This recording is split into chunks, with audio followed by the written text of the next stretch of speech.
तो आज इस वीडियो में हम ये सीखने वाले हैं कि दो चार्जेस को ज्वाइन करने वाली लाइन पर तीसरे चार्ज को कहाँ ले जा करके रखें ताकि वो इक्विलिब्रियम में रहे। और फिर हम ये भी पता करने वाले हैं कि उस चार्ज का मैग्नीट्यूड और नेचर किस तरह से एडजस्ट करें ताकि ये दोनों चार्जेस जो हैं वो भी इक्विलिब्रियम में आ जाएं। मतलब ये तीनों ही जो चार्जेस हैं सिस्टम के अंदर सभी चार्जेस इक्विलिब्रियम में आ जाएं। तो चलिए बिना टाइम बर्बाद किए शुरू करते हैं आज के इस वीडियो को। तो सबसे पहले तो मैं आपको ये समझाता हूं कि ये जो वर्ड है इक्विलिब्रियम, इसका मतलब क्या होता है। तो अगर किसी भी ऑब्जेक्ट पर लगने वाला जो नेट फोर्स है और जो नेट टॉर्क है वो दोनों ही जीरो आते हैं तो हमारा ऑब्जेक्ट कहलाता है इक्विलिब्रियम में। अब सवाल ये उठता है कि ये कैसे पता लगेगा कि उस ऑब्जेक्ट पर लगने वाला नेट फोर्स जीरो है। तो उस ऑब्जेक्ट पर नेट फोर्स जीरो है तो आपको ये दिखेगा कि उसका जो नेट एक्सेलरेशन है वो भी जीरो आएगा। और नेट एक्सेलरेशन जीरो है ये कैसे पता लगता है कि या तो ऑब्जेक्ट आपका रेस्ट में होगा, जब रेस्ट में होगा तो एक्सेलरेशन हो ही नहीं सकता, और कभी कभी अगर वो मूव कर भी रहा है तो कांस्टेंट वेलोसिटी से चलेगा। कांस्टेंट वेलोसिटी का मतलब होता है कि मूव करते हुए ना तो उसकी स्पीड बदलेगी और ना ही उसकी डायरेक्शन ऑफ मोशन बदलेगी। और इक्विलिब्रियम में प्रेजेंट ऑब्जेक्ट पर कोई टॉर्क भी नहीं लग रहा होता है। टॉर्क नहीं लग रहा है, इसकी पहचान कैसे होती है कि जो नेट एंगुलर एक्सेलरेशन है वो भी क्या आता है, जीरो। ये एंगुलर एक्सेलरेशन आपने क्लास 11th में चैप्टर 7 में पढ़ रखा होगा रोटेशनल मोशन में। और नेट एंगुलर एक्सेलरेशन जीरो है तो आप ये समझ जाएं कि उसकी जो एंगुलर वेलोसिटी है वो कैसी आएगी, कांस्टेंट। कि या तो वो रोटेट ही नहीं कर रहा होगा, और अगर रोटेट कर भी रहा होगा तो कांस्टेंट एंगुलर वेलोसिटी से, मतलब रोटेट करते हुए उसके रोटेशंस पर मिनट या रोटेशंस पर सेकंड चेंज नहीं होंगे। जितने रोटेशंस वो पर सेकंड लगा रहा है वो कांस्टेंट मेंटेन किए जाएं तो हम कहते हैं कि ऑब्जेक्ट पर लगने वाला टॉर्क जीरो है। तो मुझे लगता है आपको ये वाला वर्ड तो क्लियर हो ही गया होगा कि इक्विलिब्रियम का मतलब क्या है। हमारा टॉपिक क्या है कि अगर हमारे पास दो चार्जेस हैं Q1 और Q2 जो एक दूसरे से r सेपरेशन पर रखे हुए हैं, तो इनको ज्वाइन करने वाली लाइन पर हम तीसरा चार्ज कहां ले जाकर के रखें ताकि वो चार्ज इक्विलिब्रियम में रहे। तो आपको करना क्या है कि अगर ये दोनों ही चार्जेस सेम नेचर के हैं तो तुरंत आपके दिमाग में ये क्लिक होना चाहिए कि वो जो इक्विलिब्रियम पॉइंट है जहां पर उस चार्ज पर ना कोई फोर्स लगेगा ना कोई टॉर्क लगेगा, वो होगा दोनों चार्जेस को ज्वाइन करने वाली लाइन पर और चार्जेस के बीच में। तो मान लीजिए कि उस चार्ज की जो डिस्टेंस है वो पहले वाले चार्ज से, जो कि हमारा Q1 है, वहां से कितनी निकल कर आ जाती है, R1। मैं Q1 उस चार्ज को कह रहा हूं जिसका मैग्नीट्यूड कम है। यहां पर मैंने मान लिया है कि Q1 का मैग्नीट्यूड कम है, जबकि नेचर तो दोनों के सेम ही है, या तो पॉजिटिव या फिर निगेटिव। अब ये जो लोकेशन है वो कुछ इस तरह से है कि ये जो चार्ज है Q डैश, इस पर लगने वाला नेट फोर्स जीरो है।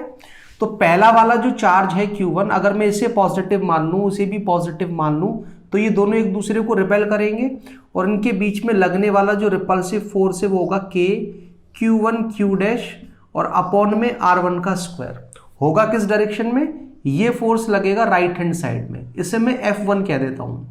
ये दूसरा वाला चार्ज का नेचर इसके सेम है तो ये भी पॉजिटिव, और इसे मैंने पॉजिटिव अज्यूम कर ही रखा है। तो फिर से ये वाला चार्ज भी एक रिपल्सिव फोर्स लगाएगा जिसे मैं कह देता हूं F2, और F2 कितना आएगा, K Q2 Q डैश और अपॉन में इन दोनों चार्जेस के बीच का सेपरेशन, जो कितना होगा कि बीच के गैप R में से आपको R1 को सब्ट्रैक्ट करना पड़ेगा, उसका मुझे क्या करना पड़ेगा, स्क्वायर। ये है मेरा F1 जो Q1 चार्ज ने लगाया है Q डैश पर फोर्स, ये है F2 वो फोर्स जो Q2 चार्ज ने लगाया है Q डैश पर। अगर ये दोनों ही फोर्सेस इक्वल हैं तो नेट फोर्स क्या आ जाएगा, जीरो। क्योंकि जब इक्वल एंड अपोजिट फोर्स किसी भी ऑब्जेक्ट पर लग रहे होते हैं तो नेट फोर्स जीरो आता है। और हम क्या कहेंगे कि हमारा जो चार्ज है वो इक्विलिब्रियम में आ चुका है। तो आप क्या देखोगे, K से तो K कट जाएगा, यहां पर Q डैश से Q डैश कट जाएगा, तो Q1 अपॉन में R1 स्क्वायर किसके इक्वल आ गया, Q2 upon R minus R1 का होल स्क्वायर। मुझे निकालना है R1 कि जो हमारा इक्विलिब्रियम पॉइंट है वो स्मॉल मैग्नीट्यूड चार्ज Q1 से कितने डिस्टेंस पर मिल रहा है। तो मैं दोनों ही साइड का ना स्क्वायर रूट ले लेता हूं, तो यहां पर क्या बनेगा, रूट Q1 और अपॉन में R1।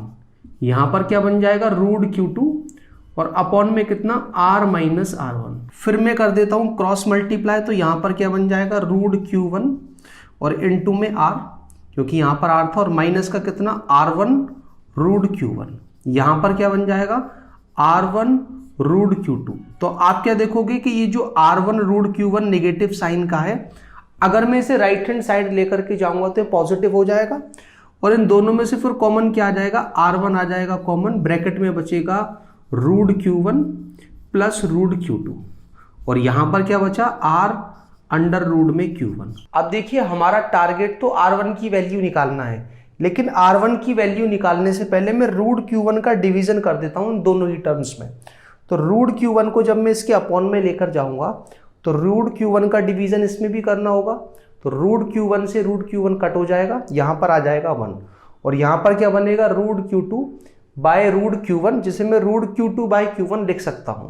तो यहां से अब हमारा R1 क्या निकल कर आएगा कि R1 होगा R और अपॉन में क्या बचेगा 1 प्लस रूट में Q2 बाई Q1। यहां पर R1 हमारे उस चार्ज से इक्विलिब्रियम पॉइंट की डिस्टेंस है जिसका मैग्नीट्यूड कम है, जो इस केस में मैंने किसको मान रखा है Q1 को। तो यहां पर ये जो फॉर्मूला है उसको आपको एज अ रिजल्ट याद कर लेना है कि अगर दो चार्जेस हैं Q1 और Q2 जिनका नेचर सेम है, तो तुरंत आपको एक क्लिक हो जाएगा कि जो हमारा इक्विलिब्रियम पॉइंट है वो चार्जेस को ज्वाइन करने वाली लाइन पर और बीच में कहीं मिलेगा। और ये जो हमारी इक्विलिब्रियम पॉइंट की डिस्टेंस है वो स्मॉल मैग्नीट्यूड चार्ज Q1 से कितनी निकल कर आ रही है R1, किसके इक्वल बीच का गैप जो चार्जेस के बीच में है, और अपॉन में 1 प्लस रूट में Q2 बाई Q1।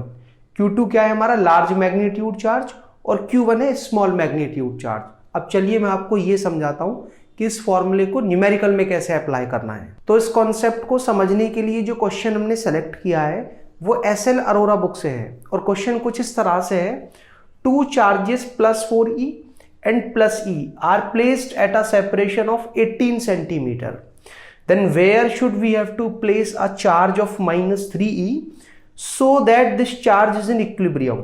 और फिर आगे हमसे पूछा गया है does the location depend upon the magnitude of charge which is placed at equilibrium point?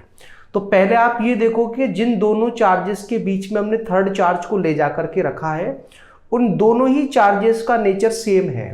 तो इसी कैटेगरी में आ जाता है ये कि दो चार्जेस है हमारे पास Q1 और Q2 जिनके मैग्नीट्यूड सब बता दिए गए, नेचर हमें दिख रहे हैं जो कि सेम नेचर है। अब हमें इस -3 वाले चार्ज को कहीं ले जाकर के रखना है ताकि वो इक्विलिब्रियम में रहे। तो सेम नेचर के चार्जेस के लिए ये इक्विलिब्रियम पॉइंट कहाँ मिलता है हमें, चार्जेस के बीच में। और ये जो डिस्टेंस मैंने आपको बताई है वो स्मॉल मैग्नीट्यूड चार्ज से है, जो इस केस में क्या है प्लस E। पहले आपको साइन को ड्रॉप कर देना है, चाहे वो प्लस हो चाहे माइनस, और फिर केवल वैल्यू को देखना है। तो E जो है वो 4E से छोटा है, तो यहां से मुझे डिस्टेंस निकालनी है। क्या फॉर्मूला है, बीच का गैप R कितना है हमारा 18 सेंटीमीटर, ये बता रखा है, और अपॉन में क्या है 1 प्लस रूट में Q2 बाई Q1। Q2 है लार्ज मैग्नीट्यूड चार्ज जो कि कितना है 4E, और Q1 है स्मॉल मैग्नीट्यूड चार्ज जिससे ये डिस्टेंस निकाली जा रही है E। तो आप क्या देखोगे E से E कट जाएगा, 4 का रूट हमारा 2 आ जाएगा, और 2 + 1 3, और 18/3 कितना आ जाएगा हमारा 6 सेंटीमीटर। तो ये जो हमारा चार्ज है -3E, अगर मैं इसे small magnitude charge plus E से 6 सेंटीमीटर दूर ले जाकर के रखूं, लेकिन रखूं कहां, चार्जेस को ज्वाइन करने वाली लाइन पर, कि ये जो हमारा गैप है 18 सेंटीमीटर, यहां पर अगर मेरा प्लस E है तो उससे 6 सेंटीमीटर पर ले जाकर मैं -3 को रख दूं तो वो इक्विलिब्रियम में रहेगा। मींस वो नेट फोर्स कितना एक्सपीरियंस करेगा, 0। अब देखिए इस क्वेश्चन के दूसरे पार्ट में हमसे ये भी पूछा गया है कि does the location depend upon the magnitude of charge placed at equilibrium point, कि ये जो हमने इक्विलिब्रियम पॉइंट पर चार्ज रखा है उसके मैग्नीट्यूड पर ये लोकेशन डिपेंड करती है। तो उसका जवाब है नहीं। कैसे, कि देखो यहां पर मैंने 3 रखा, तो 3 से 3 तो शुरुआत में ही कट गया था ना जब मैंने फोर्सेस को इक्वल रखा था। तो आगे पूरी ही कैलकुलेशन में कहीं भी उस चार्ज का यूज नहीं हुआ है जो हमने उस इक्विलिब्रियम पॉइंट पर रखा है। अगर मैं उसे यहां पर 10E रख देता तब भी वो कट जाता, छोटे से छोटे रखता तब भी वो कट जाता। और साथ ही ये बात भी ध्यान रखना कि जो चार्ज इक्विलिब्रियम पॉइंट पर रखा जाता है उसका नेचर भी रोल प्ले नहीं करता। अभी जब ये चार्ज नेगेटिव था तो F1 और F2 दोनों अट्रैक्टिव नेचर के थे, अगर ये पॉजिटिव हो जाएगा तो दोनों इस तरह से रिपल्सिव नेचर के रहेंगे, लेकिन दोनों के दोनों फोर्सेस हमेशा कैसे रहेंगे, एक दूसरे के इक्वल।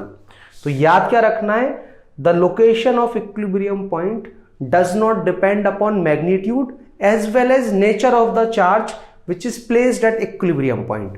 तो मुझे लगता है आपको ये तो समझ में आ गया होगा कि दो सेम नेचर के चार्जेस के बीच में इक्विलिब्रियम पॉइंट की लोकेशन किस तरह से निकाली जाती है और इससे रिलेटेड फॉर्मूला क्या है। अब चलिए मैं आपको ये समझाता हूं कि अगर दोनों ही चार्जेस जिनके बीच में हमें इक्विलिब्रियम पॉइंट चेकआउट कर रहा है अगर वो अपोजिट नेचर के हों तो फिर हमारा इक्विलिब्रियम पॉइंट कहाँ मिलता है।